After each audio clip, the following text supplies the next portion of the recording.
Voilà, donc à ce jour, les travailleurs frontaliers qui se sentent concernés par ce dossier d'assurance maladie sont très préoccupés de savoir ce qui se passe, quels sont les délais, qu'est-ce que nous faisons. Alors ce que nous faisons, nous l'avons déjà dit, la première des choses, nous l'avons publié, c'est un recours auprès du Conseil d'État. Ce recours auprès du Conseil d'État n'est pas suspensif du décret. Ce recours aussi, ce qu'il faut savoir, il ne s'agit pas d'un recours philosophique. Il s'agit d'un recours de droit qu'il faut argumenter. Nous avons plusieurs avocats qui travaillent, qui ont travaillé, qui travaillent sur ce sujet.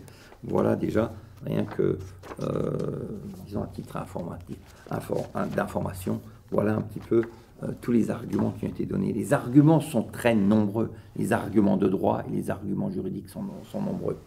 Mais nous ne nous contentons absolument pas d'en rester là, puisque nous allons, dans les semaines qui vont suivre, déposer des plaintes en prenant des cas d'école, donc de frontaliers au hasard, qui vont déposer plainte auprès des tribunaux civils pour contester cet assujettissement auprès de la sécurité sociale par le biais de ce décret.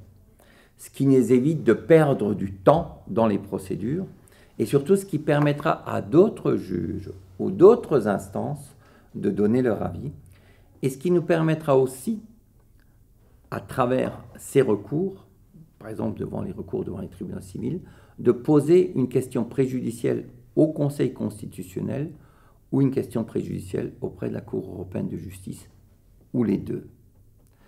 Donc il est très important que les frontaliers notent qu'à ce jour, nous n'avons jamais dit que nous avons gagné, nous avons simplement dit, et nous continuons à le proclamer, que nous allons nous battre jusqu'au bout avec l'ensemble des moyens dont nous disposons pour défendre ce dossier, parce que nous savons que non seulement des centaines de milliers de frontaliers sont concernés, mais l'ensemble de toutes les régions limitrophes, que ce soit en Suisse ou en France, sont concernés et ça dépasse largement le cadre du simple travailleur frontalier.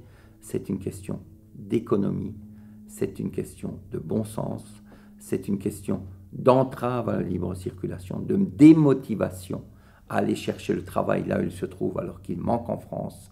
C'est une question de santé, c'est une question d'assurance, c'est une question, je dirais purement et simplement aussi, de droit et de principe. Nous ne pouvons accepter cette dictature qui, à notre avis, est dénuée de tout bon sens.